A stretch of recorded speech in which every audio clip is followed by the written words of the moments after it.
So ಸಾರ್ವಜನಿಕರಿಗೆ ಪ್ರವೇಶ ನಿಷಿದ್ಧ. ಆದರೂ ಈ ಬ್ಯಾರಿಕೇಡ್ ಹತ್ತಿ ಒಳಗಡೆ ಹೋಗಿ ಒಂದು ಪೀಕ್ದು ವ್ಯೂ ನೋಡ್ಕೊಂಡು ಬಂದ್ವಿ ನೋಡಿ.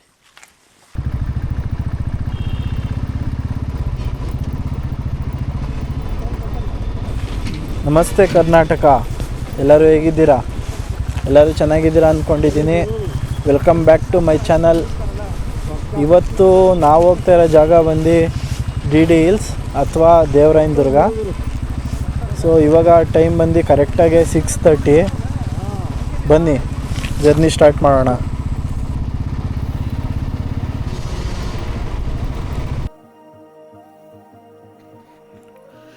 ದೇವರಾಯನ ದುರ್ಗ ಬೆಂಗಳೂರಿಂದ ಅರೌಂಡ್ 70 ಕಿಲೋಮೀಟರ್ಸ್ ದೂರದಲ್ಲಿದೆ. ಸೊ ನಾವು ಟುವರ್ಡ್ಸ್ ತುಮಕೂರು ಹೋಗಬೇಕು. ನಾವು ತುಮಕೂರಿಗೆ ಹೋಗ್ಬೇಕಾದ್ರೆ ಫಸ್ಟು ನಮಗೆ ಸಿಗೋದು ಕ್ಯಾತ್ಸಂದ್ರ ಅಂತ. ಸೊ ಕ್ಯಾತ್ಸಂದ್ರದಲ್ಲಿ ಲೆಫ್ಟ್ ತೊಗೊಂಡ್ರೆ ನಮಗೆ 2 ಡೈವರ್ಷನ್ ಸಿಗುತ್ತೆ. ಸೊ ಫಸ್ಟ್ ಡೈವರ್ಷನ್ಗೆ ನಾವು ತಗೋಬಾರ್ದು. ಹಾಗೆ ಒಂದು 200 ಮೀಟರ್ಸ್ ಮುಂದೆ ಹೋಗ್ತಿದ್ದಾಗೆ ನಮಗೆ ಸೆಕೆಂಡ್ ಡೈವರ್ಷನ್ ಸಿಗುತ್ತೆ. ಸೊ ಈ ಸೆಕೆಂಡ್ ಡೈವರ್ಷನಲ್ಲಿ ನಾವು ರೈಟ್ ತೊಗೊಂಡ್ರೆ ನಮಗೆ ಇಲ್ಲಿ 2 ರೋಡ್ ಸಿಗುತ್ತೆ. ಸ್ಟ್ರೈಟ್ ಹೋದರೆ ದೊಡ್ಡಬಳ್ಳಾಪುರ ಕಡೆ, ಲೆಫ್ಟ್ ತೊಗೊಂಡ್ರೆ ದೇವರಾಯನ ದುರ್ಗ ಮಧುಗಿರಿ ಸೈಡ್ಗೆ ರೋಡ್ ಹೋಗುತ್ತೆ. ಸೊ ನಾವು ಲೆಫ್ಟ್ ತೊಗೊಂಡು ಸ್ಟ್ರೈಟ್ ಹೋದರೆ ಇಲ್ಲಿಂದ ದೇವರಾಯನ ದುರ್ಗ ಅರೌಂಡ್ 15 ಕಿಲೋಮೀಟರ್ಸ್ ಆಗುತ್ತೆ. ಸೊ ಇದೇ ರೋಡಲ್ಲಿ ನಾವು ಸ್ಟ್ರೈಟ್ ಹೋಗಬೇಕಾದ್ರೆ ನಮಗೆ ಇಲ್ಲೇ ಮೇನ್ ರೋಡಲ್ಲಿ ಲೆಫ್ಟ್ಗೆ ಒಂದು ಆರ್ಚ್ ಸಿಗುತ್ತೆ. ಸೊ ಆರ್ಚ್ ನೋಡಿಕೊಂಡು ಲೆಫ್ಟ್ ತೊಗೊಂಡ್ರೆ ನೋಡಿ, ಇದೇ ದೇವರಾಯನ ದುರ್ಗಕ್ಕೆ ಹೋಗೋ ದಾರಿ. ದೊಡ್ಡದಾಗಿ ನೇಮ್ ಬೋರ್ಡ್ ಎಲ್ಲ ಹಾಕಿದ್ದಾರೆ. ಸೊ ನಾವಿಲ್ಲಿ ಲೆಫ್ಟ್ ತೊಗೊಂಡ್ರೆ ನಮಗೆ ಇಲ್ಲಿಂದ ಸ್ಟಾರ್ಟಿಂಗ್ ಪಾಯಿಂಟಿಂದ ಸೊ ದೇವಸ್ಥಾನ ರೀಚ್ ಆಗೋಕ್ಕೆ ನಮಗೆ 5 ಕಿಲೋಮೀಟರ್ಸ್ ಇದೆ. ಇದು ಕಾಡ್ದಾರಿ ಆಗಿರೋದ್ರಿಂದ ನಾವು ಸ್ವಲ್ಪ ಸ್ಲೋ ಆಗಿ ಇಲ್ಲಿ ಹೋಗಬೇಕು. ಮತ್ತು ರೋಡ್ ಕೂಡ ಚಿಕ್ಕದಾಗಿದೆ, ಸಡನ್ ಕ್ರಾಸಸ್ಸು ಎಲ್ಲ ಇದೆ. ಮತ್ತು ಕೆಲವೊಮ್ಮೆ ಕಾಡು ಪ್ರಾಣಿಗಳು ಕೂಡ ರೋಡ್ಗೆ ಬಂದುಬಿಡುತ್ತೆ. ಆದ ಕಾರಣ ನಾವಿಲ್ಲಿ ಸ್ವಲ್ಪ ನಿಧಾನಕ್ಕೆ ಟ್ರಾವೆಲ್ ಮಾಡಬೇಕು.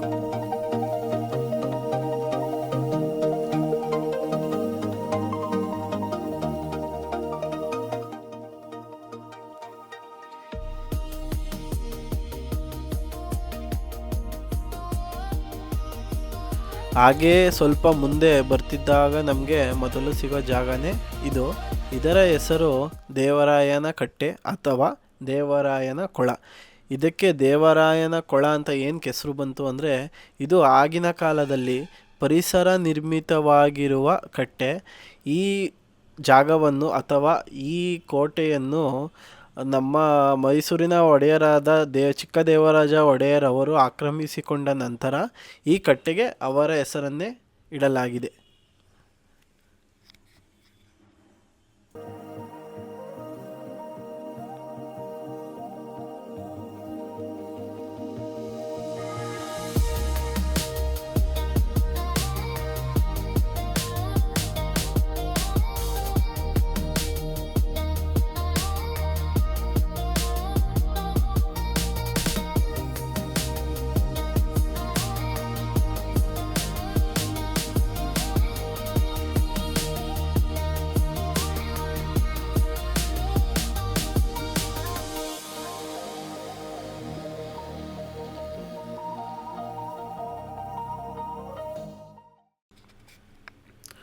ನಾವು ಇಲ್ಲಿ ಎಂಟ್ರಿ ಪಾಯಿಂಟ್ ಹತ್ರ ಬರ್ತಿದ್ದಾಗಲೇ ನಮಗೆ 2 ದಾರಿ ಸಿಗುತ್ತೆ. ಒಂದು ಸ್ಟ್ರೈಟ್ ಹೋದರೆ ಪೀಕ್ ಪಾಯಿಂಟ್ ಮತ್ತು ಯೋಗ ನರಸಿಂಹಸ್ವಾಮಿ ದೇವಸ್ಥಾನಕ್ಕೆ ಹೋಗುವ ದಾರಿ. ಅದೇ ಲೆಫ್ಟ್ ತೊಗೊಂಡ್ರೆ ನಮಗೆ ಇಲ್ಲಿ ಭೋಗ ನರಸಿಂಹಸ್ವಾಮಿ ದೇವಸ್ಥಾನಕ್ಕೆ ಹೋಗೋ ದಾರಿ ಸಿಗುತ್ತೆ.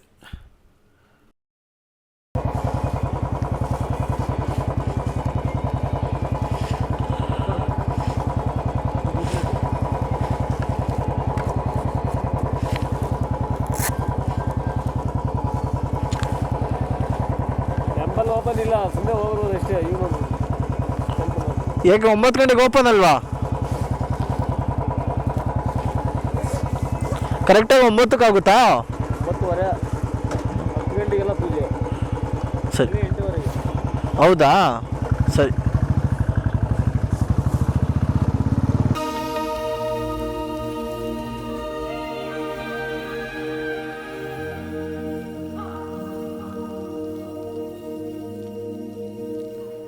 ವೆಹಿಕಲ್ ಪಾರ್ಕಿಂಗ್ ಟಿಕೆಟ್ 10 ರುಪೀಸ್ ತೊಗೋತಾರೆ ಬೈಕ್ಗೆ, ಕಾರ್ಗಾದ್ರೆ 30 ರುಪೀಸ್ ತೊಗೋತಾರೆ.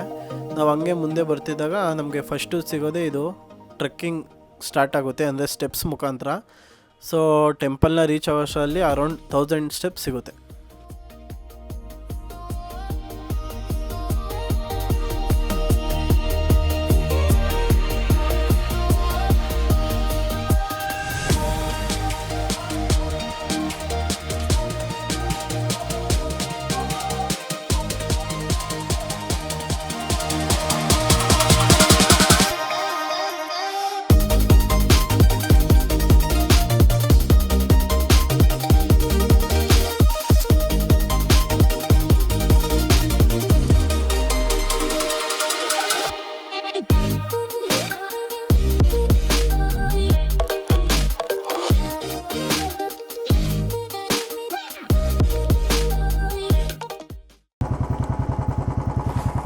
ಇಲ್ಲಿಂದ ಲೆಫ್ಟ್ ತೊಗೊಂಡ್ರೆ ದೇವಸ್ಥಾನ. ನಾವು ಈಗ ಪೀಕ್ಗೆ ಹೋಗಿ ಪೀಕ್ ಪಾಯಿಂಟ್ ನೋಡ್ಕೊಂಡು ಬರ್ತೀವಿ.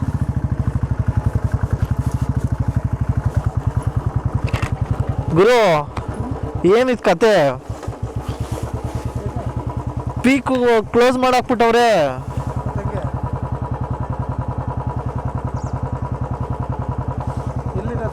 ಆ ಪೀಕ್ಗೆ ಬಂದಿದ್ದೀವಿ. ಮೇಲ್ಗಡೆ ಬೈಕ್ ಅಲೋ ಮಾಡದೇ ಇರೋ ಕಾರಣ ನಡ್ಕೊಂಡು ಹೋಗ್ತಾ ಇದ್ದೀವಿ. ತೋರಿಸ್ತೀನಿ ಬನ್ನಿ ಪೀಕ್ ಹಿಂಗಿದೆ ಅಂತ.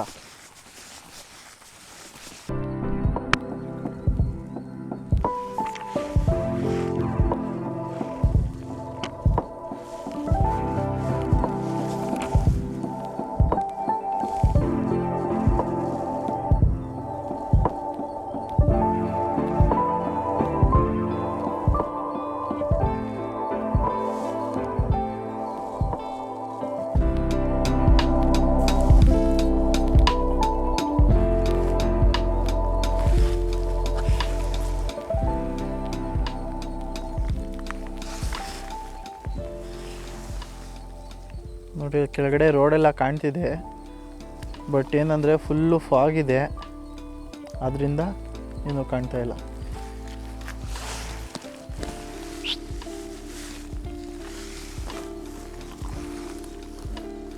ನೋಡಿ ಇದೇ ನಮ್ಮ ಮೊದಲನೇ ವ್ಯೂ ಪಾಯಿಂಟ್.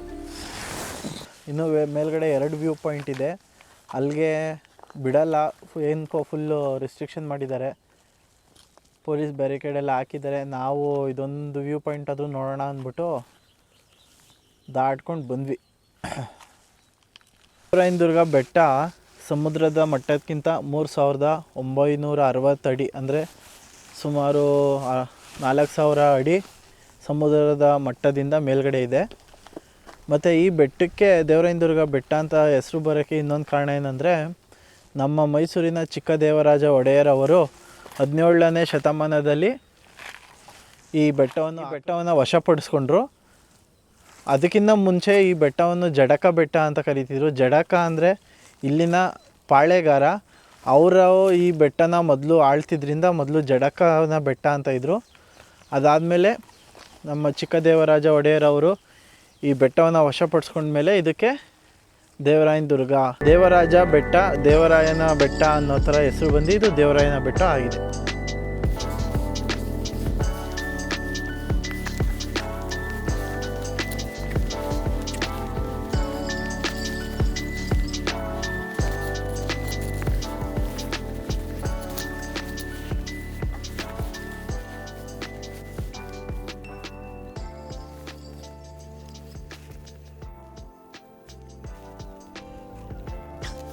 ಒಂದು ಸ್ವಲ್ಪ ಮುಂದೆ ಹೋದರೆ ನಮಗೆ ಗೆಸ್ಟ್ ಹೌಸ್ ಸಿಗುತ್ತೆ, ಗೌರ್ಮೆಂಟ್ ಗೆಸ್ಟ್ ಹೌಸು. ಸೊ ಅಲ್ಲಿಗೆ ಪಬ್ಲಿಕ್ ಎಂಟ್ರಿ ಇಲ್ಲ, ನೋಡ್ಬೋದು ನೀವು. ಬ್ರಿಟಿಷರ್ಸು ನಮ್ಮ ಇಂಡಿಯಾನ ರೂಲ್ ಮಾಡಬೇಕಾದ್ರೆ ಇಲ್ಲಿ ಬಂದು ಅಲ್ಲಿ ಗೆಸ್ಟ್ ಹೌಸ್ ಕಟ್ಕೊಂಡು ಇದ್ರಂತೆ. ಸೊ ಅಲ್ಲಿಗೆ ಪಬ್ಲಿಕ್ ಎಂಟ್ರಿ ಇಲ್ಲ. ಹೇಳ್ಬೇಕಂದ್ರೆ ಇಲ್ಲಿಗೂ ಎಂಟ್ರಿ ಇಲ್ಲ. ನಾವು ಹೆಂಗೋ ಕದ್ದಿ ಬಂದು ಬೆಳಿಗ್ಗೆ ಬೇಗ ಬಂದಿರೋದಕ್ಕೆ. ನಿಮ್ಮ ಮುಂದೆ ತೋರಿಸ್ತೀನಿ ಬೋರ್ಡ್ನ, ಬರುವಂಗೆ ರೆಸ್ಟ್ರಿಕ್ಷನ್ ಆಗಿದೆ, ಅಂದರೆ ಬರಬಾರ್ದು ಅಂತ ಹಾಕಿರೋ ಬೋರ್ಡ್ನ.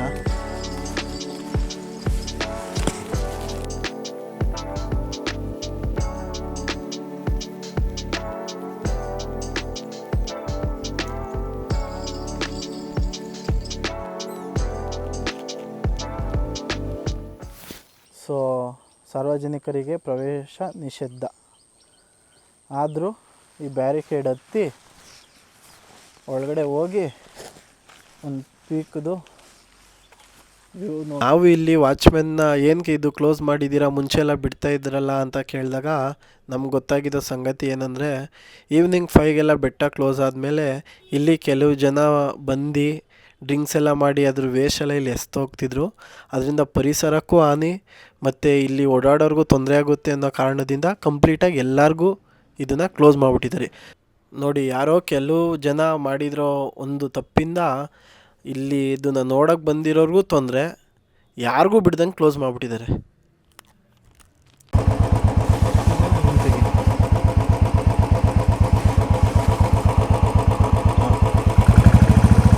ನೋಡಿ, ಇವಾಗ ಪೀಕ್ ಪಾಯಿಂಟಿಂದ ಬಂದರೆ ನಮಗೆ ಫಸ್ಟು ನಮ್ಮ ಶಿವ ದೇವಸ್ಥಾನ, ಯೋಗ ನರಸಿಂಹಸ್ವಾಮಿ ದೇವಸ್ಥಾನ, ಇವಾಗ ಅದಕ್ಕೆ ಹೋಗ್ತಾ ಇದ್ದೀವಿ.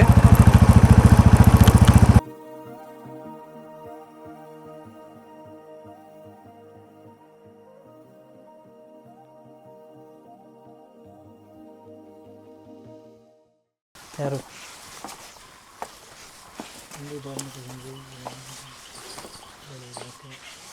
ಪ್ಲಾಸ್ಟಿಕ್ ಎಲ್ಲ ಇಲ್ಲಿರೋದೆಲ್ಲ ಪ್ಲಾಸ್ಟಿಕ್ಕು.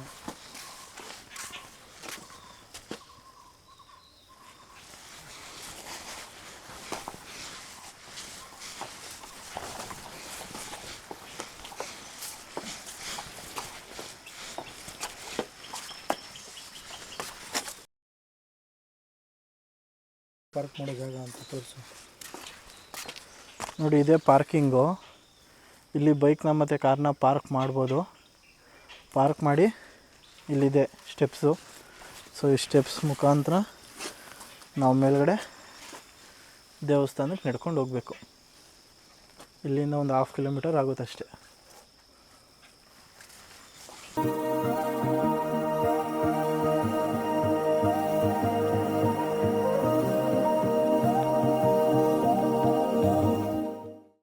ನಾವು ಸ್ಟಾರ್ಟಿಂಗ್ ಬೈಕದ್ದು ಪಾರ್ಕಿಂಗ್ ಟಿಕೆಟ್ ತೊಗೋಬೇಕಾದ್ರೇ ವಾಚ್ಮ್ಯಾನ್ ಹೇಳಿದ್ರು ದೇವಸ್ಥಾನ ಓಪನ್ ಆಗೋದು 9-9:30 ಆಗುತ್ತೆ ಅಂತ. ನಾವು ಆದರೂ ಪರವಾಗಿಲ್ಲ ಅಂತ ಬಂದು ಕೂತ್ಕೊಂಡ್ವಿ. ಬಟ್ 10 ತನಕ ಓಪನ್ ಆಗಲಿಲ್ಲ. 10ಗೆ ಐನವ್ರು ಬಂದರು. ನಮ್ಮ ಜೊತೆ ತುಂಬ ಜನನೂ ಕೂಡ ವೆಯ್ಟ್ ಮಾಡ್ತಾಯಿದ್ರು. ಸರಿ ಅಂತ ಅವ್ರು ಬಂದಮೇಲೆ ಗೇಟ್ ಓಪನ್ ಮಾಡಿದ್ರು. ಸೊ ಆವಾಗ ಎಲ್ಲರೂ ಅವರಿಂದನೇ ಹೋದ್ವಿ ದೇವಸ್ಥಾನಕ್ಕೆ.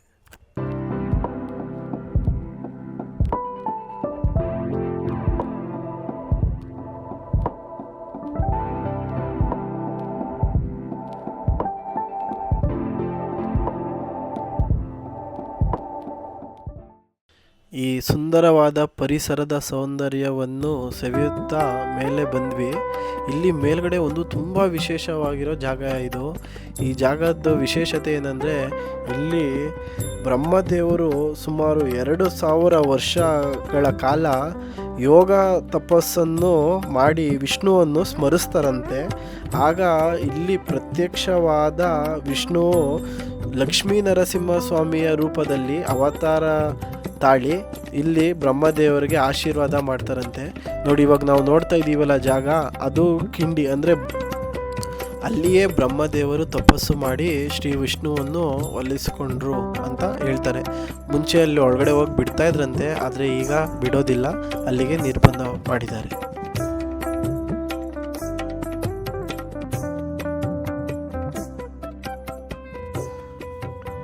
ಬ್ರಹ್ಮದೇವರು ತಪಸ್ಸು ಮಾಡಿದ್ದ ಜಾಗದ ಪಕ್ಕದಲ್ಲೇ ಶ್ರೀ ಲಕ್ಷ್ಮೀ ನರಸಿಂಹಸ್ವಾಮಿ, ಶ್ರೀ ಯೋಗ ಲಕ್ಷ್ಮೀ ನರಸಿಂಹಸ್ವಾಮಿ ದೇವಸ್ಥಾನ ಇರೋದು. ಇಲ್ಲಿ ದೇವರನ್ನು ಸಾಕ್ಷಾತ್ ಬ್ರಹ್ಮದೇವರೇ ಸ್ಥಾಪನೆ ಮಾಡಿದ್ದರು ಎಂದು ಹೇಳುತ್ತಾರೆ.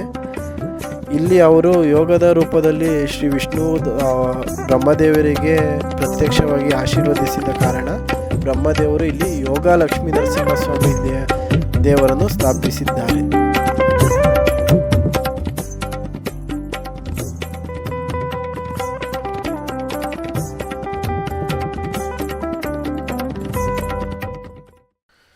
ದೇವರ ದರ್ಶನವನ್ನು ಮುಗಿಸಿಕೊಂಡು ಕೆಳಗೆ ಬಂದ ನಮಗೆ ಇನ್ನೊಂದು ವ್ಯೂ ಪಾಯಿಂಟ್ ಸಿಕ್ತು. ಇದು ದೇವಸ್ಥಾನದಿಂದ ಕೆಳಗೆ ಇಳಿಬೇಕಾದ್ರೆ ನಮಗೆ ಸಿಗುತ್ತೆ. ಇದು ಕೂಡ ತುಂಬ ಚೆನ್ನಾಗಿತ್ತು.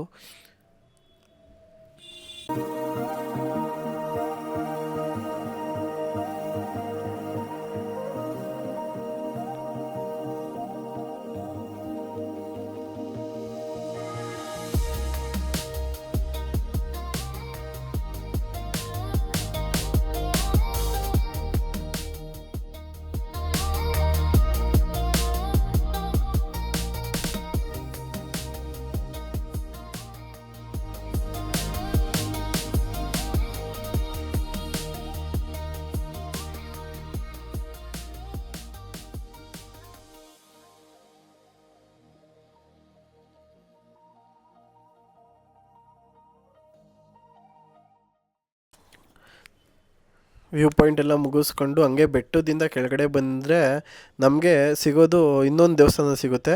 ಅದು ಭೋಗ ಲಕ್ಷ್ಮೀ ನರಸಿಂಹಸ್ವಾಮಿಯ ದೇವಸ್ಥಾನ. ಇಲ್ಲಿಯ ಪ್ರತೀತಿ ಪ್ರಕಾರ ಮೇಲ್ಗಡೆ ಯೋಗ ಲಕ್ಷ್ಮೀ ನರಸಿಂಹಸ್ವಾಮಿ ದೇವರ ದರ್ಶನವನ್ನು ಮಾಡಿದವರು ಕೆಳಗಡೆ ಬಂದು ಭೋಗ ಲಕ್ಷ್ಮೀ ನರಸಿಂಹಸ್ವಾಮಿ ದೇವಸ್ಥಾನ ಕೂಡ ನೋಡಿಕೊಂಡು ಅಲ್ಲಿ ದೇವರ ಆಶೀರ್ವಾದ ತಗೊಂಡು ಹೋಗಬೇಕು ಅನ್ನುವ ಪ್ರತೀತಿ ಇದೆ.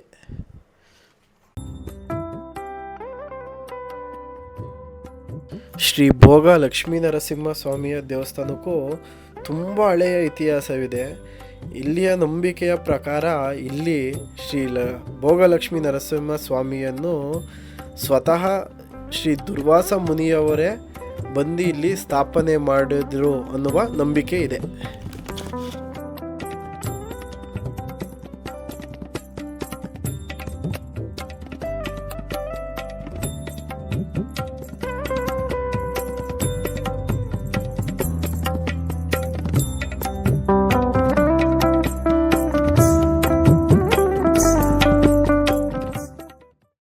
ದೇವ್ರ ದರ್ಶನ ಮುಗಿಸ್ಕೊಂಡು ಹೊರಟ್ವಿ ನಾವು. ಇಲ್ಲಿಂದ ಒಂದು ಸ್ವಲ್ಪ ಮುಂದೆ ಒಂದು ರೈಟ್ ತೊಗೊಂಡ್ರೆ ಇದು ತುಮಕೂರಿಗೆ ಅಟ್ಯಾಚ್ ಆಗುತ್ತೆ. ಈ ರೋಡು ತುಂಬ ಚೆನ್ನಾಗಿದೆ, ಏನಕ್ಕಂದರೆ ಇದು ಕಂಪ್ಲೀಟ್ಲಿ ರಿಸರ್ವ್ ಫಾರೆಸ್ಟ್ ಏರಿಯಾ. ನೀವು ನೋಡ್ಬೋದು ತುಂಬ ಚೆನ್ನಾಗಿದೆ. ಇಲ್ಲಿ ಪರಿಸರ, ಪ್ರಕೃತಿ ಸೌಂದರ್ಯ ತುಂಬ ಸವಿಯುತ್ತಾ ಹೋಗ್ಬೋದು. ಮತ್ತು ಇಲ್ಲಿ ನಮಗೆ ಇನ್ನೂ ಒಂದು ವ್ಯೂ ಪಾಯಿಂಟ್ ಸಿಗುತ್ತೆ, ಅದಕ್ಕೆ ಕೂಡ ಹೋಗೋಣ ಬನ್ನಿ.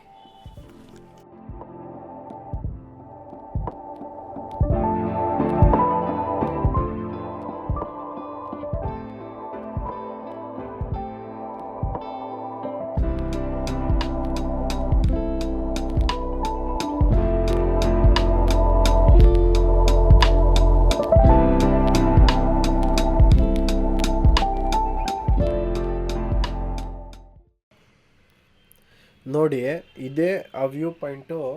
ಈ ವ್ಯೂ ಪಾಯಿಂಟು ವಿಶೇಷತೆ ಏನಂದರೆ, ನಮಗೆ ಇಲ್ಲಿ ನಿಂತ್ಕೊಂಡು ನಾವು ನೋಡಿದ್ರೆ ನಮಗೆ ಇಲ್ಲಿ ಸುತ್ತಮುತ್ತ ಎಷ್ಟು ಬೆಟ್ಟಗಳಿದೆಯೋ ಅವೆಲ್ಲ ಒಂದೇ ಕಡೆ ನಮಗೆ ಕಾಣಿಸುತ್ತೆ.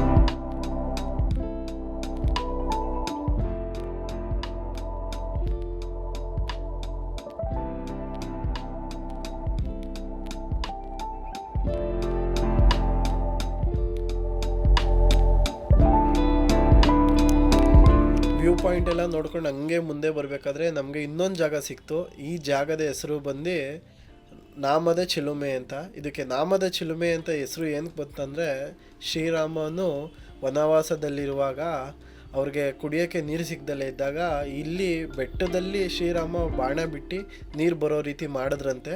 ಅದಕ್ಕೆ ಈ ಜಾಗಕ್ಕೆ ನಾಮದ ಚಿಲುಮೆ ಅಂತ ಹೆಸರು ಬಂದಿದೆ. ಇಲ್ಲಿ ಒಳಗಡೆ ಹೋಗ್ಬೋದು. ಎಂಟ್ರಿ ಟಿಕೆಟ್ ಬಂದು 15 ರೂಪೀಸ್ ಇದೆ. ನಾವೇನು ಹೋಗಲಿಲ್ಲ. ಸೊ ಇದಾಗಿತ್ತು ಇವತ್ತಿನ ನಮ್ಮ ವಿಡಿಯೋ. ನಿಮಗೆ ಇದೇ ರೀತಿ ಯಾವುದಾದ್ರೂ ಪ್ಲೇಸ್ದು ಟ್ರಾವೆಲಿಂಗ್ ವಿಡಿಯೋ ಪ್ಲಸ್ ಅದ್ರದ್ದು ಹಿಸ್ಟ್ರಿ ತಿಳ್ಕೊಬೇಕಂದ್ರೆ ಕಮೆಂಟ್ ಸೆಕ್ಷನಲ್ಲಿ ಕಮೆಂಟ್ ಮಾಡಿ ತಿಳಿಸಿ. ನೆಕ್ಸ್ಟ್ ಟೈಮ್ ಅಲ್ಲಿಗೆ ಹೋಗಿ ವಿಡಿಯೋ ಮಾಡಿ ಅಪ್ಲೋಡ್ ಮಾಡ್ತೀನಿ. ಸೊ ಅಲ್ಲಿವರೆಗೂ ಕೀಪ್ ವಾಚಿಂಗ್ ಮೈ ವಿಡಿಯೋಸ್. ಮತ್ತೆ ಮುಂದಿನ ವಿಡಿಯೋದಲ್ಲಿ ಸಿಗೋಣ. ಅಲ್ಲಿವರೆಗೂ ಬಾಯ್. Thank you.